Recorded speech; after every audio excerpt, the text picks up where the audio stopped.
ng Department of Foreign Affairs, target ng Pangulo na maihaya sa United Nations yung posisyon ng Pilipinas tungkol sa nangyayaring gulo dyan sa gitnang Tangina, hindi importante, Bongbong, yung posisyon mo tungkol sa nangyayaring gulo dyan. Wala kang alam dyan. Baka nga hindi mo alam kung anong pinag-aawayan ng mga yan. Sobrang tanga mo So sasabihin mo yung posisyon mo sa United Nations. Bakikinggan ka nila? Sasabihin nila may posisyon ka patungkol sa sa gera sa Middle East at saka sa Iran at saka Israel. Wala kang posisyon sa mga ninanakaw niyong pera sa Pilipinas. Wala kang posisyon doon sa bintang nung kapatid mo na adik ka. Wala kang posisyon doon sa 18 Marines na naglalabas ng kanilang mga sumbong patungkol sa korupsyon. Ang dami magnanakaw sa bayan mo, pakikialam mo yung gera ng may gera. May gera ka dito laban sa kahirapan, laban sa korupsyon, laban sa droga. Putya, nagpunta ka pa sa ibang bansa na masahe ka pa, layo-layo ng biyahe niya. Ilang oras ang biyahe niyan? 18 oras. Nagpunta ka pa dyan para makiusap na itigil yung problema na may problema. Ano, first world country ka? Ha? Nag-iisno sa Pilipinas. Napakamura ba ng bilihin dito? Wala bang mga street dwellers? Wala bang mga homeless sa Pilipinas? At puta, pumunta ka pa dyan, gumastos ka pa ng pera ng taong bayan para makialam ka sa problema ng may problema. Problema ng Pilipinas, hindi mo masolusyonan. Problema pa ng Israel at saka Iran. Ayan, nandito na naman ang pinaka-paborito niyong fake news peddler sa balat ng YouTube, Boss D at your service. At pasasakitin na naman natin ng mga ulo at ay balon-balunan puso, isip at kaluluwa ng lahat ng mga kupal sa Pilipinas, mga animal, bisit, pabigat, walang silbi, switik, salot, potok, subo, hindot, palamunin, sinto-sinto, mga baliw, abnoy, sabog, batak, mga gadik, pusher, kawatan, kurakot, magdanako, sindikato, membro ng kuratong baliling sa gobyerno, mga engkanto, mga kutol lupa, masasamang espiritu at mga prinsipe ng kadiliman, mga demonyo, satanas, Judas, Barabas, Hestas. Kamusta naman po ang buhay-buhay? Boss D at your service. At nandito na naman po tayo, maghahatid na naman po tayo ng mga malulupit na walang kakwenta-kwentang mga balita sa Pilipinas. Kamusta naman po kayo dyan? Ayan, tayo po ay nandirito ngayon sa napakagandang syudad ng Davao City. Mabuhay. At meron lang tayong mga inaasikasong malulupit dito at ganito muna ang setup natin pansamantala. Pagtiyagaan nyo muna.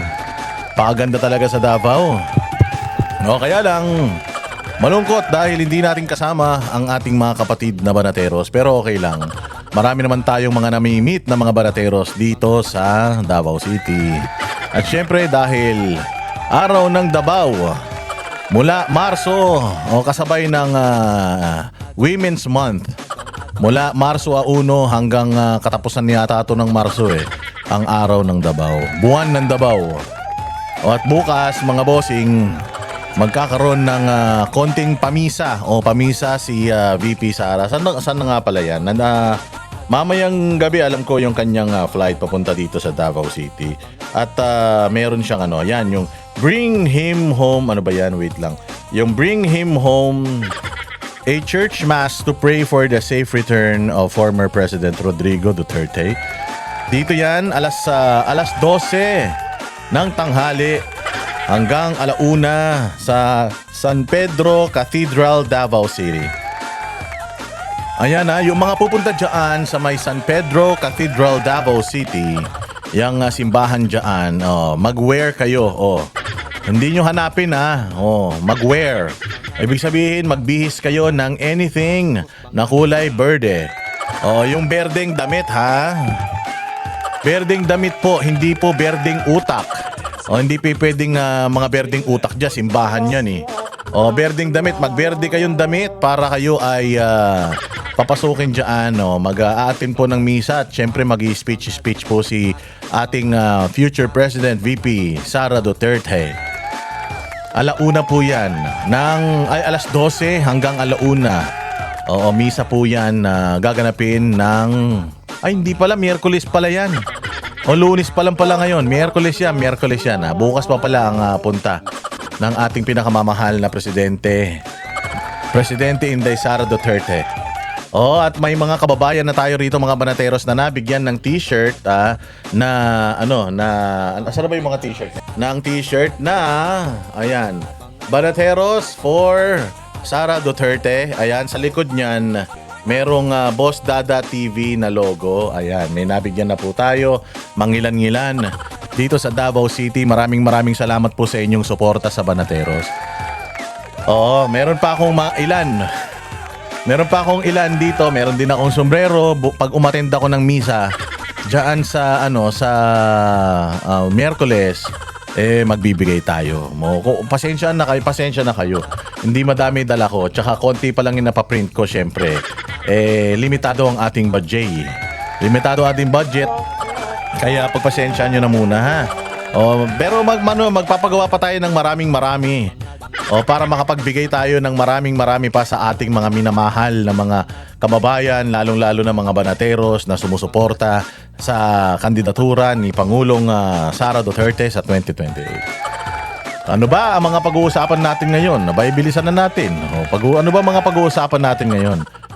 Diyos ko, ang galing-galing pala talaga ng mga nangyari. Napanood nyo noong nakaraan yung interview kay VP Sara Duterte. Yan, tuloy-tuloy na po yan. Maraming salamat sa inyong pagtangkilik sa unang episode. Actually, yung unang interview kasi kay VP Sara Duterte, ano yan? Vox Populi yan.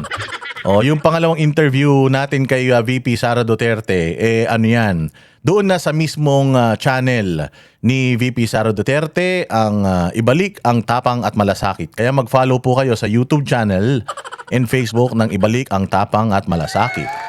Siyempre, mag-follow din kayo kay Boss Dada TV, Boss Dada 2.0, Boss Dada Facebook page. 2 page po yan. 2 pages. 2 Facebook pages po yan.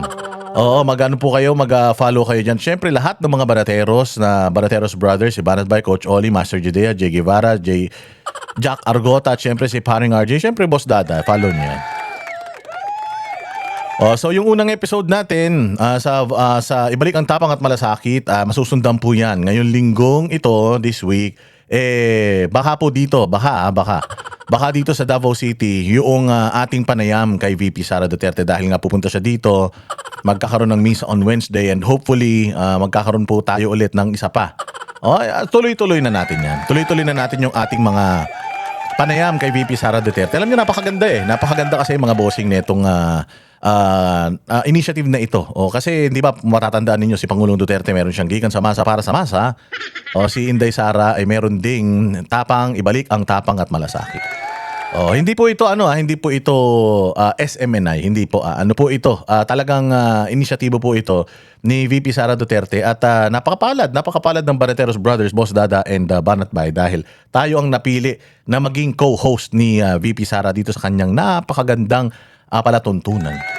At kaya syempre lahat ng issues ng gobyerno, lahat ng issues mga ibinabato sa kanya, syempre sasagutin niya na. Kung matatandaan ninyo, kamakailan siya ay nagsampa ng kaso kay Ramil Madriaga. And doon sa episode natin ay napag-usapan din yung makapalang mukha na kongresista diyan sa Batangas. Kapal ng mukha, ang gaganda ng relo, daming diamante. Pero mukha pa rin siyang malagkit. Pangit pa rin siya kahit anong ibalot niya sa kanyang katawan, mukha pa rin siyang nanlilimahid. Mukha pa rin mabaho bibig niya. Yang kongresista na yan dyan sa Batangas, ang kapal-kapal ng mukha mo, napakagaling mong mangbintang na kurakot si VP Sara, putang ina, mas kurakot ka pala. Hindi ka pala nagbabayad ng utang mong animal ka. Putang ina niyan. Kung sa simpleng maliit na halaga ng pera, hindi maliit na halaga yan para sa mga sa mga di umano nakakatanggap ng mali-malitang pera. Di umano para sa mga katulad nila na pinaparatangan na nakatanggap ng maleta. Kapal naman ang mukha mo, hindi ka pa magbayad ng utang mo. Gumamit ka ng serbisyo ng law firm ni Manscarpio tapos hindi ka nagbabayad ng utang, tapos ang kapal-kapal ng mukha mo. Ikaw pa magbibintang, kayo pa dyan sa Kongreso magbibintang na mayroong pera na hindi maipaliwanag si VP Sara, samantalang kayo hindi nyo maipaliwanag kung ba't hanggang ngayon hindi nyo pa babayaran yung utang nyo kay VP Sara. Kapal mo Malayo na yung mister mo, hindi ka pa nagbabayad ng utang mo. Pangit ka na, sinungaling ka pa. Hindi ka pa marunong magbayad ng utang, estapador ka pa. Buisit ka. Oo, di ba? At marami pang iba. O nabanggit din ni VP Sara dyan natanong ko kay VP Sara, VP, ano pa ba yung yung masasabi mo tungkol sa party sila ng party dyan sa Malacanang. Wala daw pera gobyerno, sabi magtipid daw tayo. Ganito na lang ang aircon, kailangan 4 times a week na lang ang pasok, mag-carpool na lang kayo, magbisikleta, e-bike, kung ano man. Basta makatipid lang dahil magkakaroon daw ng krisis sa sa gasolina gawa ng meron ngang matinding nakakinakarap na pagsubok diyan sa Middle East at apektado ang bayan natin dahil ang ating bansa ay wala naman tayong sariling minhan ng langis. O kaya ngayon pinagtitipid tayo mag-adjust. Putang ina, pinagtitipid tayo tapos sila party ng party mga hayop. Gusto nila magtipid tayo tapos sila pukin ang ina niyan pa fireworks pa mga putang ina niyan. Mga hayop kayo, kakapal ng mukha nyo. Oo, so sabi doon, tapos sabi ni VP Sara na sabi ko kasi VP, ganito ginagawa nila tapos mag-ano daw muna, mga OFW natin, yung mga bagong bayani natin yan, kayo. Mga OFW natin, wag daw muna tayong ano tawag dyan, wag lumabas-labas, dyan lang muna, pumunta daw kayo sa mga safe na lugar. Di daw makakapagpadala ng eroplano, di daw makakapagpadala ng anything para mailabas kayo dyan, so stay safe, ganun. So sabi ni VP Sara, ako hindi naman mahirap. Kung talagang meron kang political will, hindi naman talaga mahirap magpadala ng eroplano dyan. Kasi nangyari na yun noong panahon ng COVID, syempre. Syempre, nag-inarte yung mga kupal. Dahil hindi, magkaiba naman yung COVID, magkaiba naman yung gera. Abay, putang ina ninyo, wala pa naman nangyayaring gera. Oo, ng panahon ng mga Duterte, para magpadala ng eroplano dyan. Di ba? Kakapal ng mga mukha. So ang ginamit ni VP Sara na example ay COVID. Sabi nila, mas delikado daw yung gera kaysa sa COVID. Mga gago. Mas maraming namatay sa COVID. Mga tanga. Mas delikado. Parehas delikado yan. Delikado yung gera, delikado rin yung COVID. Oo, at ang COVID, marami pong namatay dyan. Talagang hindi ka pwede lumabas. Dahil pag lumabas ka, nasinghot mo yung virus na yan, putya, may tendency na kung may comorbidity ka, may tendency mamatay ka. At pag namatay ka dyan, pahihirapan ka talaga niyan. Kaya napakahirap nung panahon na yun. Pero kita ninyo, ang gobyerno natin noon sa pamumuno ni Pangulong Duterte, at saka dito kay VP Sara, yung mga hindi makauwi dito sa Mindanao, pinadalan daw ng mga eroplano. Nag-arkila daw sila ng mga eroplano para makauwi dito sa Mindanao. Sabi nga niya, kahit nga hindi taga dito sa Davao City, kinuha namin. Pinag-quarantine lang namin. Pero kinuha namin sila para may uwi sila sa mga mahal nila sa buhay. Kung talagang gusto mo, kaya mo. Kung hindi mo talaga gusto, wala kang balak at magnanakaw ka, talagang wala kang magagawang paraan. Kung hindi ka naman kumikilos, wala kang magagawang paraan. Ngayon, sabi nila, hindi naman tama 'yan. Kasi sarado ang airspace, sarado rin naman ang airspace noong COVID 'Di ba? Pero ba't nagawa ng paraan? May mga special may mga special na instances para magamit mo yung airspace na 'yan. Kasi for humanitarian reason, alam mo ang kalaban ng Iran yung Israel. Kalaban nila yung mga Amerikano. Kaya ngayon, sa totoo lang, pwede naman kasi nagawa naman ng ibang bansa Hindi ba? Ito, papakita ko sa inyo para lang alam ninyo. Ito ilang sample lang ito Ilang sample lang ito. Yan. Ito yung mga sample. March 5. Kailan pa yung March 5? March 9 na ngayon. Kailan ba nagsimula yung gera na yan? Last week. March 5. Sarado din ang airspace niyan. Pero kita mo naman, na-evacuate ang mga na-stranded sa Middle East ng ibang bansa. Ito, Middle East. Sa Stansted Airport. Middle East to Australia. Yung Korea, meron din. Yung Spain, meron din. Ilan lang ito? Yung Singapore, meron din. Singapore malapit lang yan dito sa Pilipinas. Bakit nagawa nila? Bakit tayo hindi? Yun ang tinatanong. So, posible ba o hindi? Posible. Ayan nakapag-repatriate sila. Tsaka isa pa, 'di ba, nakapag-repatriate nakapagpadala dito sa Pilipinas ng yung mga na-stranded na mga ng Emirates, mga parokyano ng Emirates, mga na-stranded nakauwi dito sa Pilipinas. Ibig sabihin pwede. Ilang araw na nakakalipas, nakapagpadala na ba tayo ng eroplano papunta diyan para kumuha ng mga kababayan natin? Ngayon lang may nag-message sa akin from Bahrain, 63 years old na siya. 63 years old na siya, gusto na daw niyang umuwi. Pero ayun nga, sinusungit-sungitan sila diyan sa embahada ng Bahrain. Pukin ang ina nyo. Putang ina nyo talaga. Mamatay na kayo. Mga hayop kayo. Ang ina ng jadyang kayo sa bansa na yan para magserbisyo sa mga kababayan natin. Nung panahon ni Pangulong Duterte, bawal magsungit ang mga pasahod ng taong bayan. Puking ina ninyo, pasahod kayo ng taong bayan, tapos sinusungitan nyo yung mga Pilipino na lumalapit sa embahada para makakuha sila ng safe na pass, makauwi sila sa bayang Pilipinas, so makakuha man lang sila ayuda. Kasi dyan daw pala sa Bahrain, mga bossing, wala pong no work, no pay po sila dyan. Ilang araw na sila ng trabaho. May mga kamag-anak sila dito sa sa Pilipinas na naghihintay din ng pera. Mantakin mo, pinagyabang na itong putang inang pamahalaan na ito, binibigyan daw sila ng $200, yung pala 20 lang ang binigay sa kanila, 20. Kakapal ng mga mukha. Tapos nagsusungit pa yung mga taga-embahada kahit magsumbong kayo sa Pilipinas, kahit kanino pa kayo magsumbong, wala ng pera. Poking ina nyo. Paano walang pera? Ang dami-daming pera ng Pilipinas. 805 billion yung pinagnanakaw ng mga poking ng inang mga taga-gobyerno na ito. Oh, hindi ba? Hindi ka ba naman maiinis? Sabi ko nga sa inyo, iniiwasan na natin magmura. Pero putang ina, pag ganito ang treatment ng mga hayop na ito sa mga kababayan natin sa ibang bansa, putang papunta-punta to si Bongbong Marcos sa ibang bansa, pa-meeting-meeting sa mga Filipino community sa oras ng kagipitan, putang ina, pinababayaan. O ayan o, mga flights yan, di ba? Yan, yung mga nandiyan dyan sa screen ninyo. Nakapagpa-uwi, hindi lang isang bansa, maraming bansa. O tayo, may napauwi na. Minsan na lang may umuwi dito sa Pilipinas putya, hindi naman inisyatibo ng Pilipinas, puta, inaangkin. Repatriated Filipinos, mga ulol, poking ina nyo. Galit na galit yung mga Pilipino, sabi, uy, mga kakapal ng mukha nyo, walang hirap ang Pilipinas diyan. Mga stranded kami, wala kayong nagawa, pinabuti na lang yung Emirates, pinauwi kami. Oh, kaya, pwede. Oh, tanungin ninyo mga sarili nyo, kayo mga poking ina ninyo, mga hayop kayo na mga loyalistang tanga, tsaka mga dilawang tae. Nakapagpadala na ba ng eroplano ang bansang Pilipinas doon para makauwi ang mga kababayan natin dito? O sabihin na natin, tama kayo. Sabihin natin, tama kayo na sarado airspace. Putang ina, bukas na airspace, may mga nakakauwi na Oh, mayroon na kayo na pauwi? Wala pa, paano? Putang ina niyan, yung presidente natin nandoon sa Amerika. Baka nagpapatira na naman sa tumbong yan. Putang ina niyan, hindi ka pa magaling. Hindi ka pa magaling, may sakit ka pa, landi-landi mo na naman. Hayop na yan. Hindi, totoo O bakit nandoon na naman yan, ulul na yan? O kaya naman pala, meron ka palang private jet. Napadala nyo nga si Pangulong Duterte sa sa dahig, gamit ang pera ng taong bayan. Kababayan natin, yung mga kababayan natin gusto umuwi, ba't hindi nyo kayang pauwiin? Mga hayop talaga kayo. So sinabi ni Inday Sara, pwede, kaya ng ibang bansa, ba't hindi natin kaya? Dami-dami rin naman natin pera, sasabihin ninyo walang pera. Paano walang pera? Ninanakaw nyo Inuubos ninyo, putangin na ninyo Hindi ko alam kung saan nyo dinadala yung karami-raming pera na yan. Kapag ganyan, nagnakaw kayo sa bayan at may pangangailangan, puta magabono naman kayo. Mahiya naman kayo sa mga Pilipino, mga hudas. Pangina tong mga to. Gago din di ba? Gago din Gago talaga. Oh, ayan tinan mo, ito pa isang katarantaduhan ng ulul. Free calls for OFW Middle East now available. Putangin na yan. Bakit?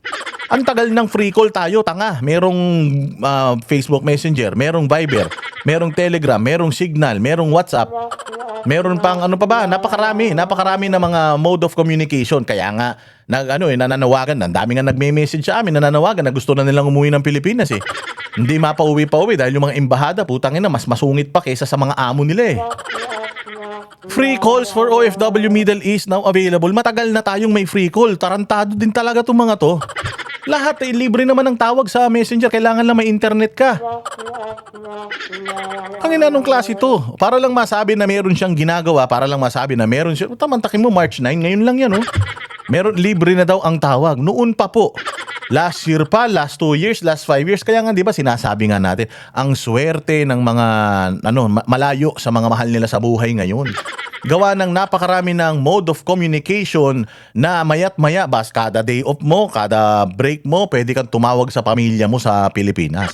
Dahil sa teknolohiya, matagal na pong may teknolohiya na libre ang tawag. Gonggong. Putangin na utak, ka talaga? Utak, ipis ka talaga.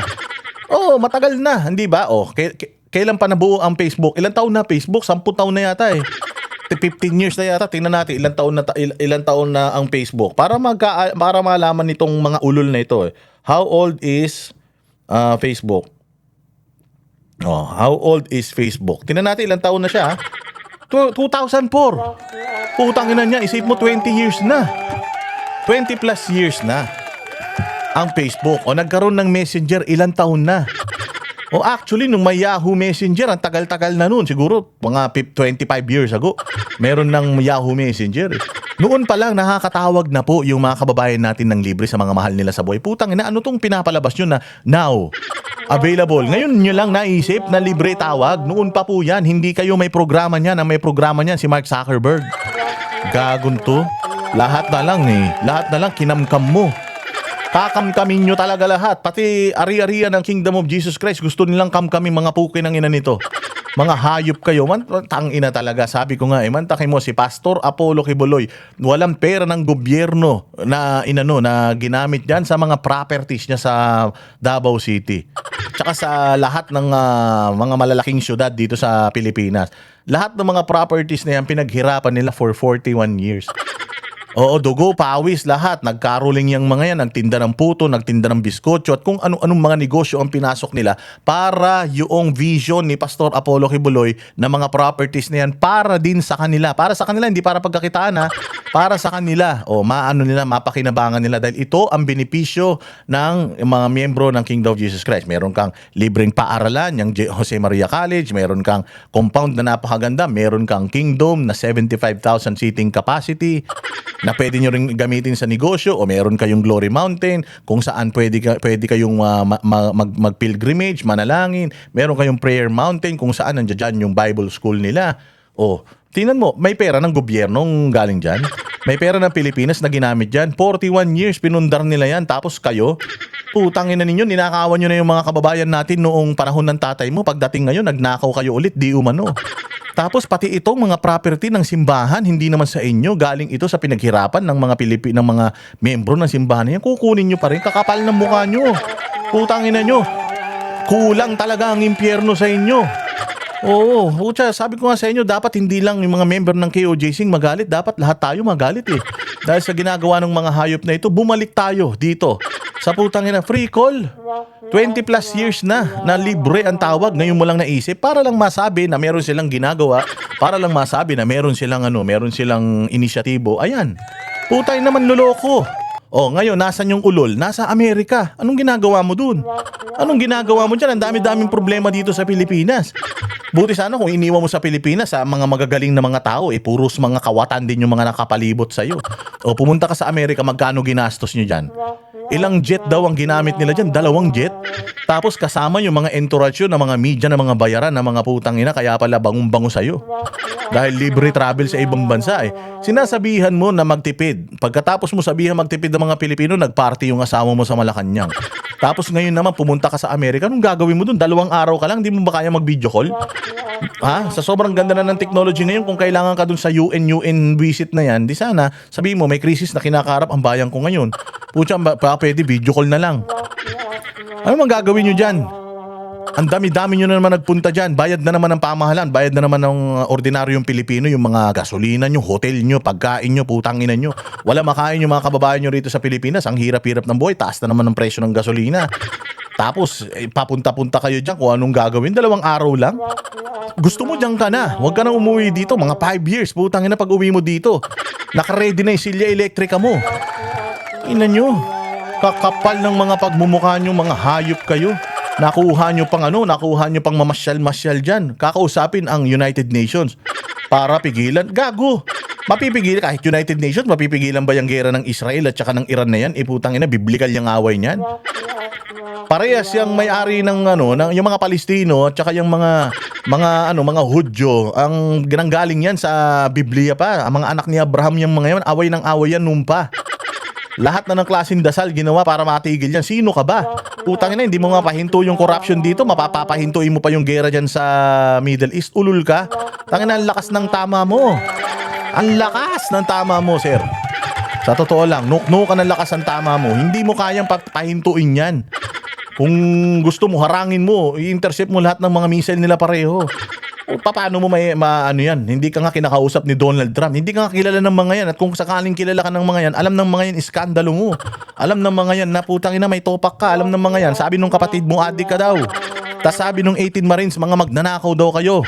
Nakatiran daw kayo ng mga mali-malitang pera. Akala nyo ba hindi alam yan? Sabi ko nga, ikaw lang ang makapal ng mukha na world leader na pinakakorap eh. Tapos pupunta pa doon sa pagtitipon ng mga world leaders din, ihaharap mo yung mukha mo. Alam naman nila na basura ka. Oh, mantakin mo free calls, yan lang ang naisip mo.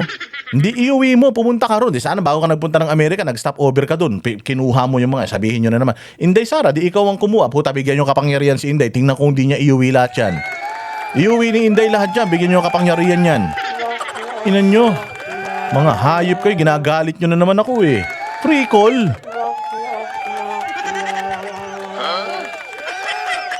Free. Tayo na. Noon, di ba ako din nagulat free call. Ang tagal-tagal nang may free call. wala kayong programa, wala kayong maisip. Kaya kung ano-ano na lang yung mga nakawin niyo yung benefit nung pag-uwi ng mga Pilipino dito. Sabi niyo, putyang ina, nakauwi na repatriated Filipinos. Gago, hindi repatriated yun. Oo, responsibilidad ng Emirates na iuwi sila dito dahil may mga ticket yung mga yun, nagbayad yung mga yun, wala kayong ginastos kahit 5, tas aangkinin nyo na naman. Inangkin nyo na nga yung Bukana Bridge eh.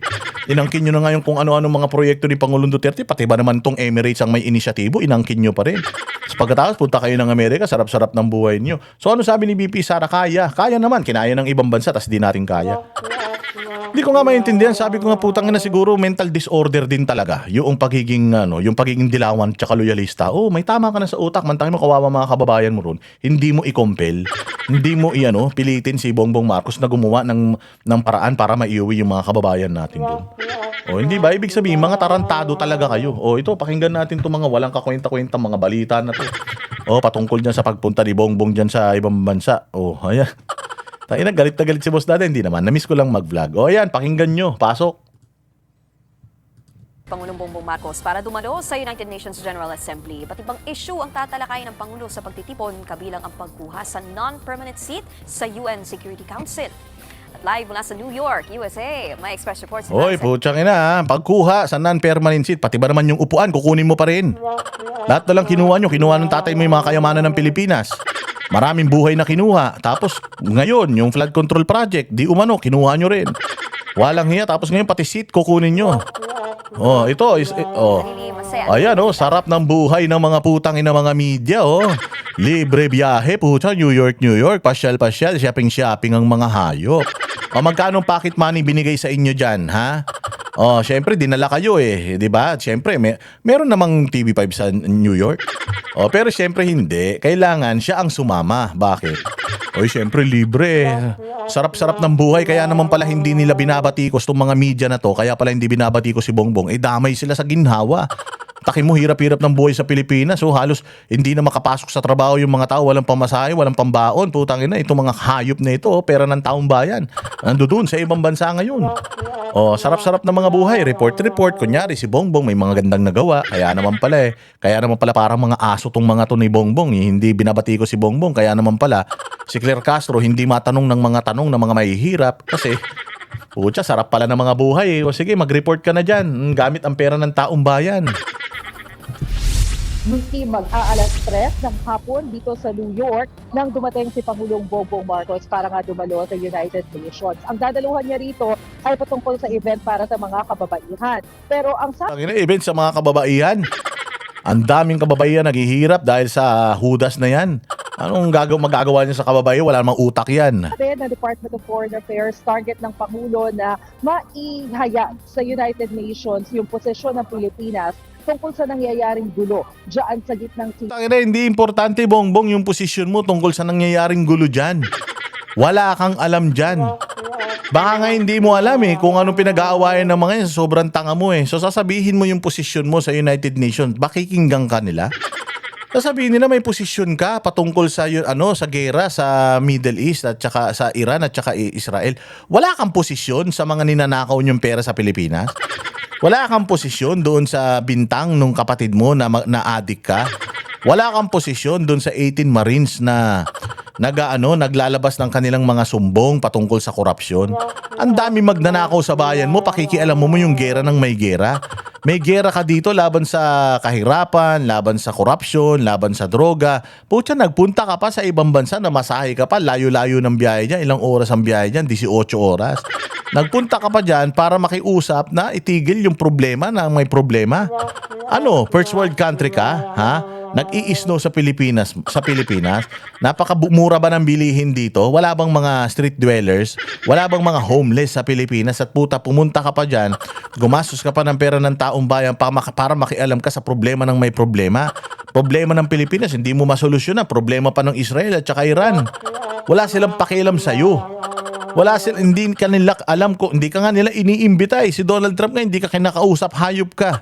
Tapos pupunta ka dyan, feeling mo, mabigat ang mga, mga sasabihin mo, pakikinggan ka United Nations, ulul. Tangina, alam nila baho mo, alam nila baho ng pamilya nyo. Ang tatay mo ang pinaka-corrupt na naging presidente ng Pilipinas, pero mukhang nalagpasan nyo na nung anak mo. Yan lang ang ginawa nyo sa bayang Pilipinas. Ang dami yung problema rito. Pumunta ka pa dyan para pakialaman yung problema ng iba. Abay, buwisit. Kailangan at para maikampanya na rin yung ating pagnanais na makuha yung non-permanent seat sa United Nations Security Council. Tangina, ano ba may tutulong sa atin ng seat na yan? Pag ba, ikaw ba nakaupo dyan sa, non-permanent seat na yan dyan sa United Nations? Ang tanong, anong magandang may dudulot niyan sa Pilipinas? Magmumura ba gasolina? Mauubos ba kriminal dito? Hindi na ba kayo magnanakaw? Yung mga congressman na mamahalin yung mga relo, hindi na ba sila magsusuot ng relo? Putang ina, matitigil na ba yung mga krimen dito sa Pilipinas? Kita nyo nakaraan dyan sa Paranaque, puta, baliw na ang mga Pilipino. Sobrang addict ng mga Pilipino. Puta, wala naman dating mass shooting sa Pilipinas. Nagkakaroon na ng mass shooting dito. Di ba sa Amerika may mga mass shooting sa eskwelahan? Dito nagkaroon nung nakaraan dyan sa Paranaque, namaril doon sa basketballan, naingayan. Alam mo, kung matino kang tao, hindi mo gagawin yun eh. Pero bakit ngayon nagbalikan yung mga ganyang krimen? Kasi putang ina, puro addict mga Pilipino ngayon. Hindi naman lahat, pero ang dami na namang addict ngayon, accessible. Yung mga drugs, nakita nyo yung mga video na kahit sa kalsada, mga patay gutom na mga Pilipino, nagdodroga. Walang pambili pagkain, pero pang drugs meron. Ganun kamura, mas mura pa yung drugs sa pagkain. Oh, tangina, may problema ka rito eh. Tapos maikialam ka sa problema ng may problema. May problema ka sa Pilipinas, tas pupunta ka dyan sa United. Ano may tutulong ng United Nations sa atin? Ha, napigilan ba ng United Nations yung mga korupsyon nyo dito sa Pilipinas? Yung mga ghost project ng flood control, napigilan ba kayo ng United Nations? Wala naman. Ay nang yan, anong gagawin nyo pag nakakuha kayo ng permanent seat dyan? Magbabayad na naman tayo. Pilipino na naman ang magbabayad yan. Taxpayer na naman magbabayad yan sa United Nations para dyan sa membership na yan. O, ilang milyon yan, ilang milyon dolyares ang ibabayad natin dyan for that position. O, pati hindi mo na lang ibigay dito sa mga kababayan mo. Pakainin mo yung mga kababayan mo nagugutom, yung mga addict na mga Pilipino, i-rehabilitate mo, yung mga kulungan natin na congested, ayusin mo. Ang daming problema ng Pilipinas na paggagamitan ng mga pera na gagastosin nyo dyan. Dapat hindi nyo na pinaprioritize yan kung talagang ang gusto nyo magserbisyo. Pucha, magserbisyo kayo sa Pilipinas, hindi dyan. Tinatanong nga kung anong mahihita natin dyan eh. Sinalubong ng kilos protesta si Pangulong Bongbong Marcos sa pagdating niya rito sa New York City. Panawagan ng mga grupo, tuldukan na ang korupsyon, proteksyonan ng Filipino workers sa abroad at iparating ang pangamba sa mga kababayan natin sa Middle East. May mga kumukwestiyon din sa time. Ayan putang ina si Lupin III. Ganyan na ganyan ang gayakan ni Lupin. Oo, kaya nga sabi ko, okay na okay, parehas na parehas talaga. Lupin ng Pilipinas at saka si Lupin III. Magkamukha, putong ina, naka-trench coat. Nakasombrero pa, putya yan. Saan ka pa? Ginaw na ginaw. Yan, sinasabi ko sa iyo eh. May sakit ka pa alis ka na ng alis. May pagbisita rito ni PBBM. Paliwanag ni Palace Press Officer Claire Castro, ito ang tamang panahon na pumunta si PBBM sa New York para... Ang ina, ito daw ang tamang panahon, gago. Hindi ito ang tamang panahon. Ang daming korupsyon sa Pilipinas. Ang daming mga Pilipino na nagdedelikado ang buhay sa ibang bansa dahil sa gera. Ito ang tamang panahon. Tanginan to si Claire Castro talaga. Aso, no? Aso. Dumalo sa pagpupulong ng United Nations. Kailangan kasing ikampanya ng Pangulo na ibigay sa Pilipinas ang non-permanent seat ng UN Security Council. Nauna ng kinwestiyon ni Senador Rodante Marcoleta ang hakbang na ito. Ano raw ba ang mapapala ng Pilipinas kung magkakapwesto sa UN Security? Kaya, napakagandang tanong ha. Ano ang benepisyo ng Pilipinas? Kasi kung meron naman, bakit hindi? Ano ang benepisyo ng Pilipinas kung makuha yan? Gastos lang yan eh. Akala nyo ba libre yan? Hindi. Pag napunta ka dun sa seat na yun, meron kang amount na specific para maging ambag dyan sa na yan. Parang ICC, di ba? Parang ICC. Pag member state ka ng ICC, taon-taon magbabayad ka ng membership mo. Ganun din dyan. Sino na naman mag-shoulder niyan? Buti kung siya.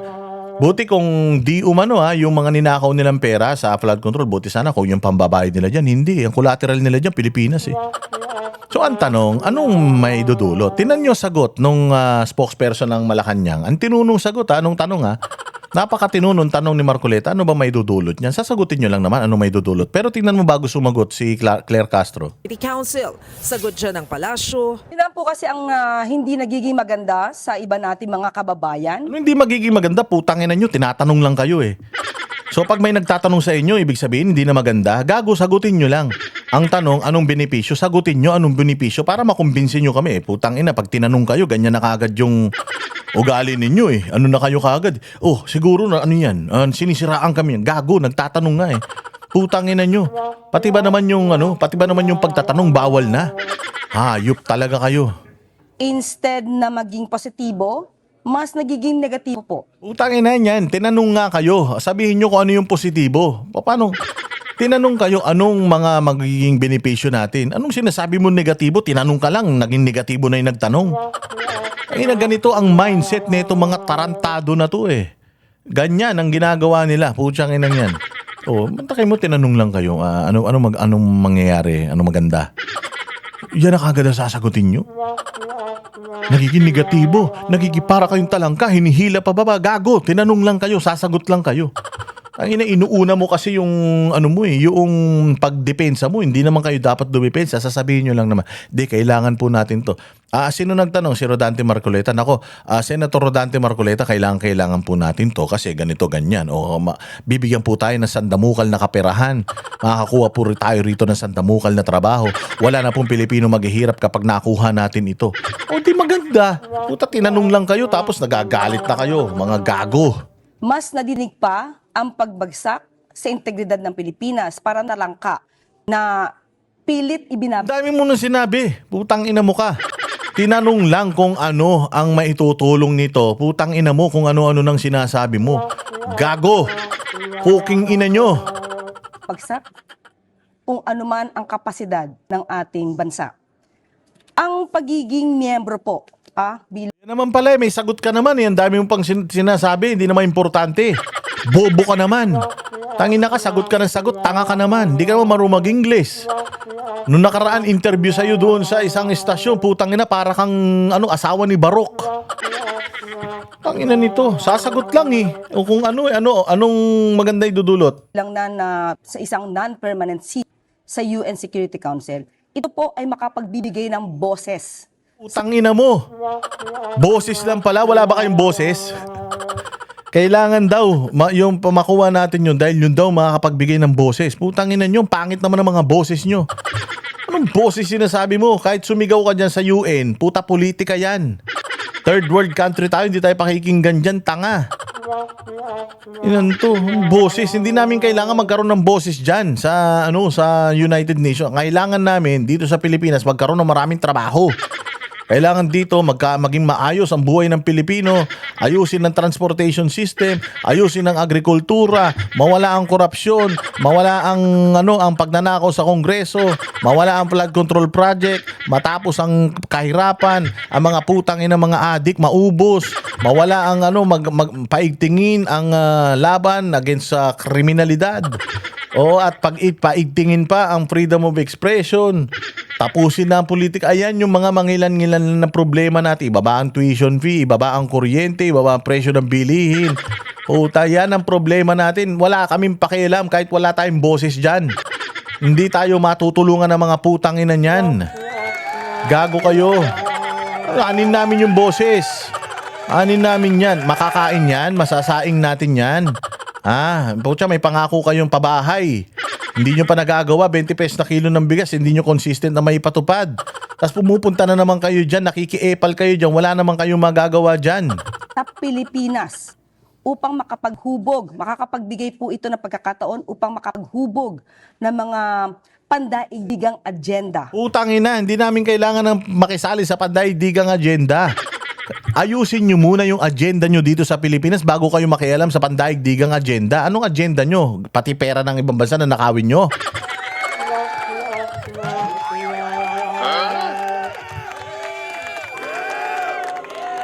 Di ba? Oh, di ba? Asan na yun? Nawala na yung ano ko Hindi, totoo, di ba? O, kailangan ba natin pumunta dyan sa ibang bansa para makagawa ng pandaigdigang agenda? Ano yung agenda? Ang maitutulong natin sa kanila, tutulong tayo para mapayaman ang buong mundo, di yung mapayaman ng Pilipinas.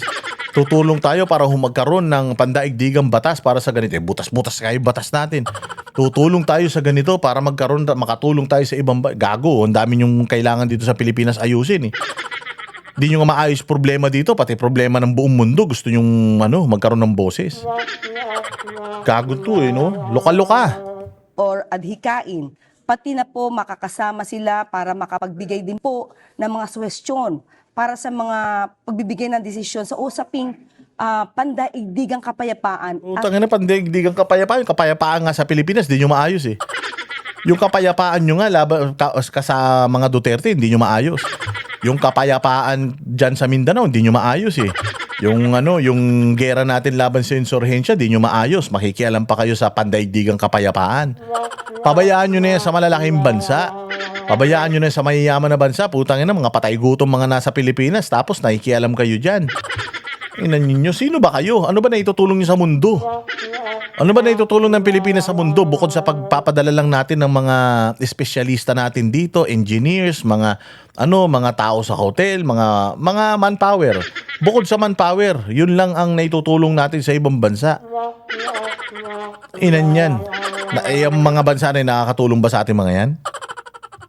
Gago din mga to Seguridad. Per region, ang botohan ng UNSC sa pagpili ng bansang bibigyan ng non-permanent seat mula 2027 hanggang 2028. Sabi ni Philippine Embassy Isang taon lang pala Isang taon lang pala. Kung makaano kayo, kala nyo naman buong hanggang 2028 kayo nakaupo. Isang taon lang pala. Ang ina niyan. By the time na makaupo kayo, papalitan na naman kayo. Walang hiya to mga to. Gagamit na naman kayo ng pera ng taong bayan para dyan, ulul. Ambassador to America Babes Romualdez, importante ang posisyong ito na ikampanya. Ito rin, kamag-anak nila to, putang ina niyan, parang sarap ng buhay. Sarap talaga, Putang ina, sila. Yan ang mga conflict of interest. Sabi ko nga sa inyo, pinaglalagay nila sa mga importanteng posisyon, mga kamag-anak nila, pinsan-pinsan. Tanginan yan, meron pa kayong anti-dynasty bill. Pucha, yung mga pinaglalagay nyo dyan, puros kamag-anak nyo. Tinan nyo si VP Sara, yung mga nasa Office of the Vice President, puro tao pa ni Leni Robredo yun. May mga nilagay siyang mangilan-ngilan na kanya, pero yung mga tao ni Leni Robredo, hindi niya pinag-resign, hindi niya pinilitan. Sila pa din yung nandoon. Kasi sa kanya, trabaho lang tayo. Kung gusto nyo umalis kayo. Kung ayaw ninyo, magtrabaho tayo ng matino. Pero itong mga hayop na to, kita mo, sino mga pinaglalagay sa mga posisyon na importante, puros mga tao nila, kamag-anak nila. Yan ni PBBM sa UN, lalo't bukod sa Middle East conflict, ay hindi pa rin natatapos ang issue sa West Philippine Sea. Mas magkakaboses kasi ang Pilipinas sa isyong pangseguridad kung mapapabilang tayo sa 10 bansang may non-permanent seat. Kalaban ng Pilipinas sa pwesto ang Kyrgyzstan. Obviously, because of what we face right now in the West Philippine Sea, having a West Philippine Sea na naman. Puro kayo West Philippine Sea. Tangina, wala nang yan. Ang tagal-tagal na ng issue ng West Philippine Sea na yan. seat at the Security Council is going to be a major impact for us, since, as we all know, the United Nations is an important body, and it is the one that has decided on our arbitration award. Pero hindi pa rin maikakaila na tiyempo ang working visit ni PBBM sa gitna ng paglobo ng presyo ng petrolyo sa Pilipinas. Ayon kay Yuse Castro, kumikilos na ang Department of Energy. Katunayan, mag-i-issue raw ang DOE ng show cause order sa 54 na gas stations na biglang nagtaas ng presyo ng petrolyo. Utang ina, yan ba yung pagkilos ninyo? I-reprimand ninyo yung mga nagtaas na presyo ng mga negosyo dito, yung halimbawa Caltex, Shell, nagtaas presyo, puta imbestigahan, ano may tutulong nun sa bayan? Tangina, puros kayo pakulong, puros kayo reklamo. Pero pag tinanong kayo, anong konkretong pwede nyong gawin para maibsan ang nararamdaman ng mga Pilipino na krisis? Pucha, wala. Baba ang tax. 4-day work week. Yung aircon, wag masyadong malakas. Mag-carpool. Putang ina niyan. Kaya nga sabi ni Inday Sara lahat ng mga ahensya ng gobyerno, gumawa na kayo ng mga extreme measures para guminhawa mga Pilipino. Kailangan maramdaman ng mga Pilipino na hindi masyadong apektado. Ngayon sasabihin na naman nila, hindi lang naman tayo apektado, pati naman buong mundo. Oo nga, ano ngang ginagawa nyo? So para lang masabi na may ginagawa na naman sila, o hahabulin namin yung mga gasolinahan na nagtaas ng presyo. O anong klaseng solusyon yun? Yun na yun. Anak ng tinapay talaga, puros katangahan eh. Kahit hindi pa dapat. Kapag kayo po ay nagsamantala, meron po kayong kalalagyan. Kayo po ay madidemanda at maaari matanggalan pa po kayo ng pagkakataon na kayo ay makapagnegosyo. So tandaan niyo po, Wala na nga negosyante sa Pilipinas, papasaran nyo pa yung mga negosyo. Tangina, kala mo, yaman-yaman natin. Sabi ko nga sa inyo, ihikayatin nyo sila na ibaba yung mga yung taripa, ibaba yung yung gasolina, ito ang gagawin natin. Meron tayong supply pang 2 buwan. O sige, natin yan, ibibenta na natin. Ngayon pala, maghanap na tayo ng mga makukuhanan ng para habang nauubos yung reserve natin, nakakapag-replenish tayo. Tapos para mapababa yan, yung para parehas pa din yung presyo, o ibaba natin yung tax muna. O kung meron pa tayong iba pang pwedeng gamitin para mapababa pa yung mga presyo na yan, gagawin natin. Ito na yung mga nakalagay na ito na yung mga kailangan natin na mga approvals. Ito na yung ginagawa natin. Nandito na tayo sa level na ganito. Dapat ganun, hindi yung ganyan. Siguraduhin kayo, hindi na kayo makakapagnegosyo. Gago, wala nang negosyo sa Pilipinas. Wala na mga investor, tinataboy nyo pa yung mga negosyante. Natural man magtaas yung mga yan. Kung mahal din nila nakuha Imbis na kumbinsihin ninyo, i-subsidize ninyo itong mga gasolinahan na ito, hindi gusto nyo pang ipasara. ang sabi po ng Pangulo, magtulungan tayo. Sa hirit naman ni Vice President Sara Duterte na bakit hindi makakuha ng eroplano ang gobyerno para maisalba ang mga OFW sa Middle East, ito ang sagot ng Malacanang. Siguro, dyan ang problema po sa mga hindi nag-aaral. Nung hindi nag-aaral, ikaw nga ang parang walang pinag-aralan Ikaw nga ang parang walang alam Pag ini-interview ka ng English, wala ka may sagot Pwede nyo naman sabihin agad na may sinabi ba si May sinabi ba si Inday Sara na masama sa inyo? Sinabi ba ni Inday Sara mga bobo kasi yung mga taga Malacanang, tanga kasi yan si Claire Castro, bobo kasi yan si Bongbong Marcos Inutil kasi yung pamilya na yan, putangin na kumakain kasi ng hangin yan Kaya ganyan ang mga utak niya. May sinabi bang gano'n si Inday? Tinanong namin si Inday, ma'am. Ayun po mga nangyayaring gera sa ibang bansa. Ano po yung masasabi ninyo doon? Ang sabi lang naman niya, madali man yan. Kaya naman yan kung gusto talaga kaya Oo, madali naman. Mag-ano ka lang kukuha ka lang ng chartered flight Meron naman tayong flag carrier, meron tayong Cebu Pacific, meron tayong Philippine Airlines.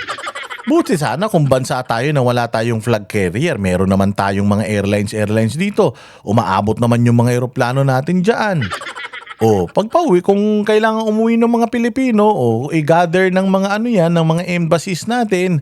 Tapos, magpadala tayo dyan, sabihan natin, yung Israel, yung Iran, ito yung signal ng eroplano namin.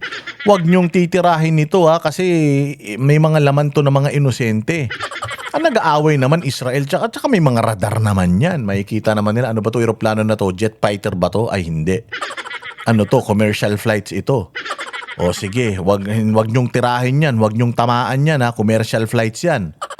Hindi ba? Kita nyo nga nai-intercept ng Abu Dhabi, ng Dubai, UAE at ang mga bansa dyan, nai-intercept nila yung missile. Alam nila kung alin yung missile, nai-intercept nila, alam nila kung alin yung eroplano.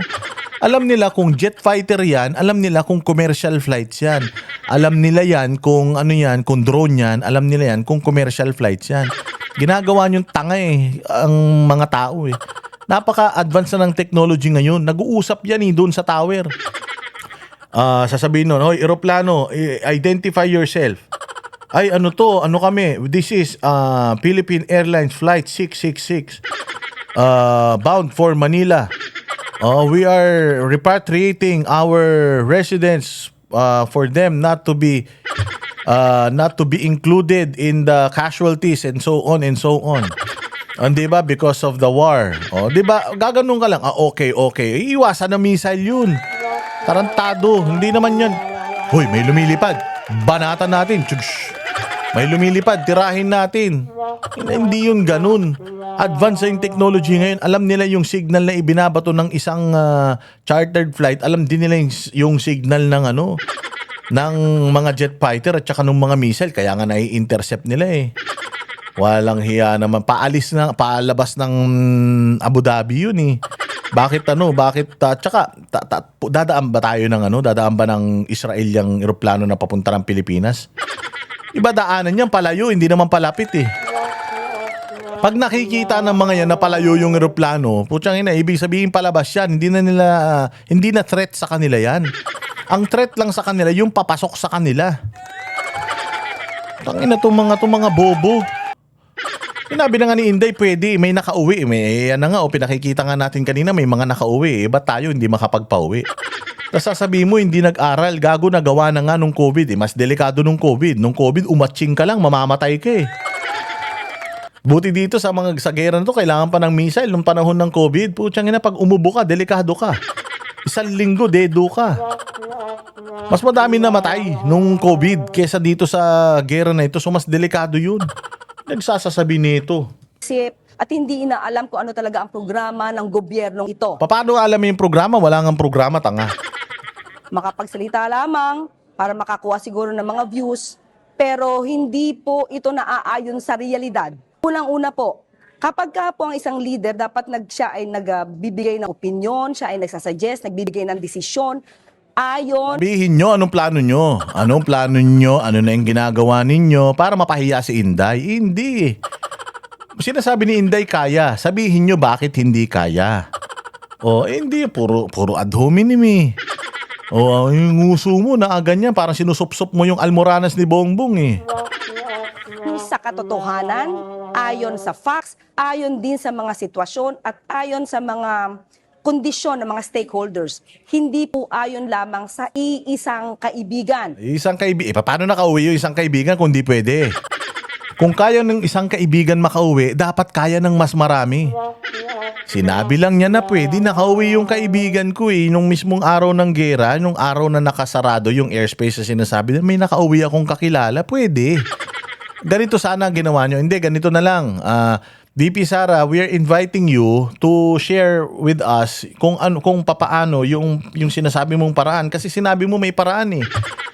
Share with us kung ano yung paraan na yan. Let's work together para maiuwi natin yung mga kababayan natin doon. Baka nga meron kang nakikita, meron kang alam na hindi namin alam. It's better na malaman namin yun para makatulong tayo sa kababayan natin. Let us set aside our differences. Let's set aside the politics and let us work together. This is a very special moment. This is this is an important times that we have to work together to repatriate all our citizens from abroad. Ganun sana hindi eh. Putang ina, wala na nga kayong inilatag na plano. Puta, yung sinabi nung tao na posible hindi nyo na kagad winelcome eh. Kung ako lang gagamitin ko posible naman pala, VP Sara, lika, gawin natin. Anong kailangan mo, VP? Pera? Ito, may pera tayo, ang gobyerno. Paano gagawin yung sinasabi mo? Ganun sana. Ipahiya nyo si VP Sara sa ganung paraan. Huwag nyo siyang ipapahiya sa mga... Tapos sa magpapahiya sa kanya, ganitong tao. Putang ina, utak aso. Utsa naman yan. Dahil kung dyan po manggagaling ang iyong desisyon, malamang lumigwak ang buong Pilipinas kung puro kaibigan, puro chismis lang po. Diba? Napaka bobo no? Wala talagang utak eh. Sa korte, kapag merong ganitong kaso, precedence. Titingnan mo kung merong kaparehas na kaso na nadesisyonan na noon, yun yung pagbabasihan mo nung desisyon ngayon. Precedence. May precedence sa sinasabi ni Inday Sara eh. May kaibigan akong nakauwi na na galing UAE. Kailan lang. Sarado airspace pero nakauwi siya. Kaya eh. Nakapagpauwi Singapore, nakapagpauwi ang Spain, nakapagpauwi Australia. Tayo lang ang hindi. Bakit? Paano yung presidente natin na mamasyal? Tapos tanga-tanga pa yung mga iniwan. Ito sila Claire Castro, mga walang utak. Wala talaga mangyayari sa ganyan. O tingnan ninyo, nung nakaraan, meron dito sa Davao.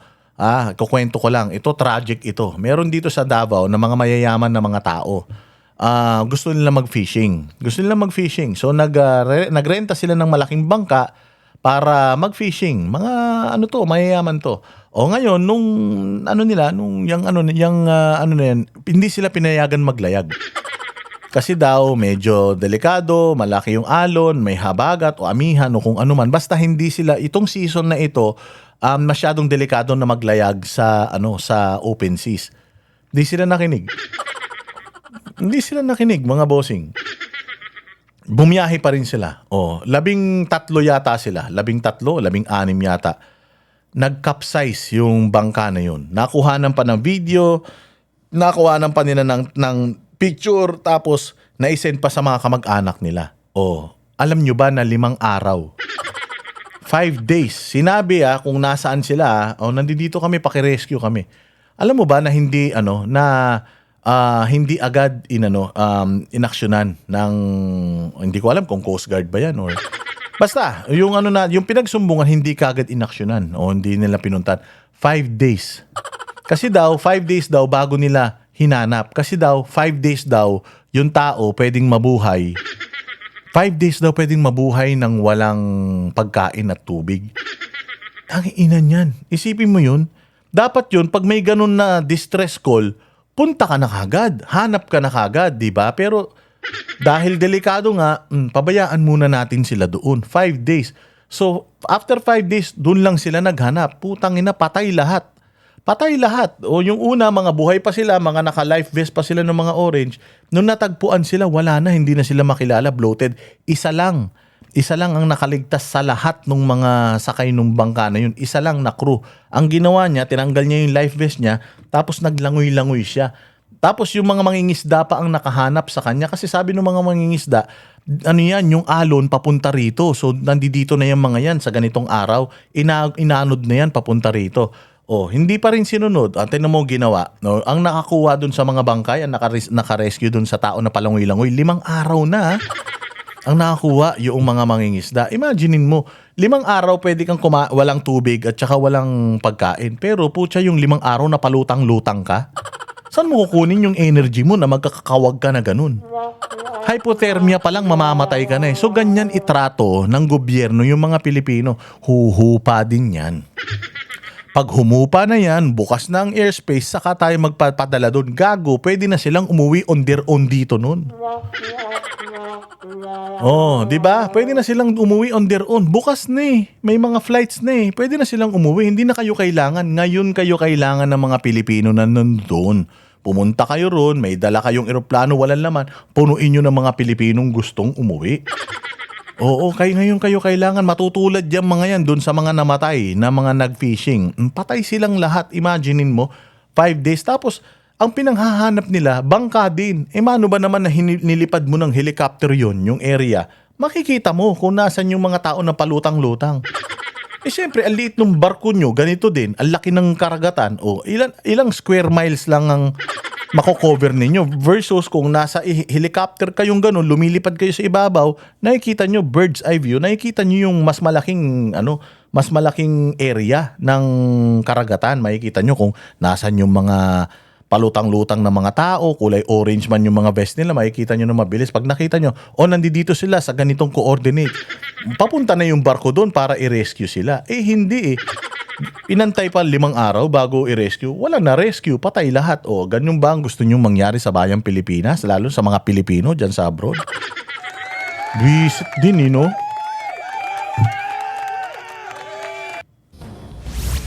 Mickey, mag-aalas 11 na. So yun mga bossing, yung report na yan. Diyos ko, hindi ka ba naman maiinis? Sabi ko nga sa inyo, I am really trying my best na hanapan ng magandang ginagawa itong mga hudas na ito, pero wala talaga Wala talaga. Mantakin mo yung pinapunta niya, yung ipinunta niya doon, walang kakwenta-kwentang bagay.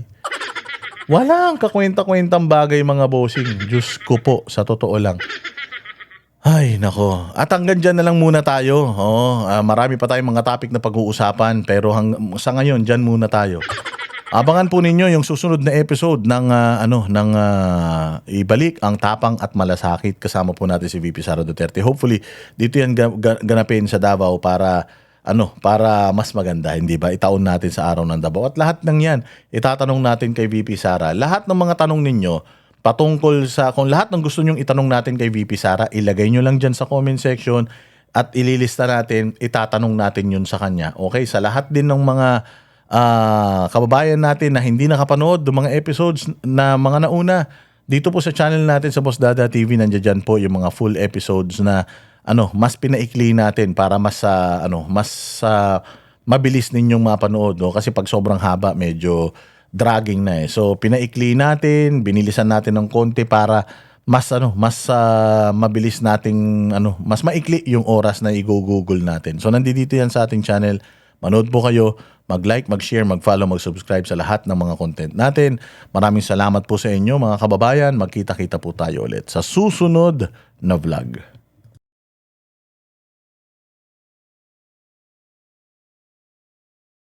Hindi natatakot,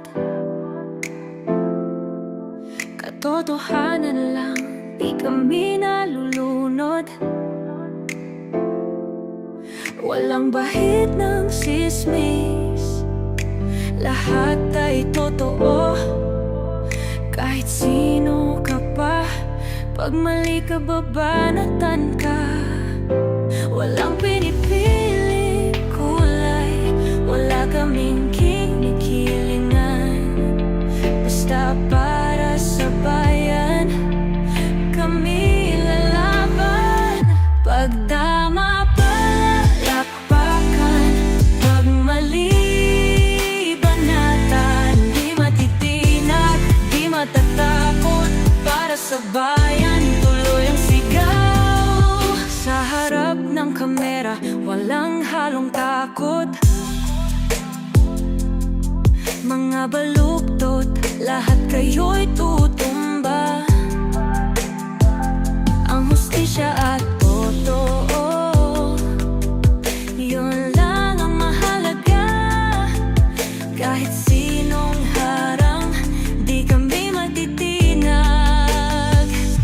Walang pinipiling kulay, wala kaming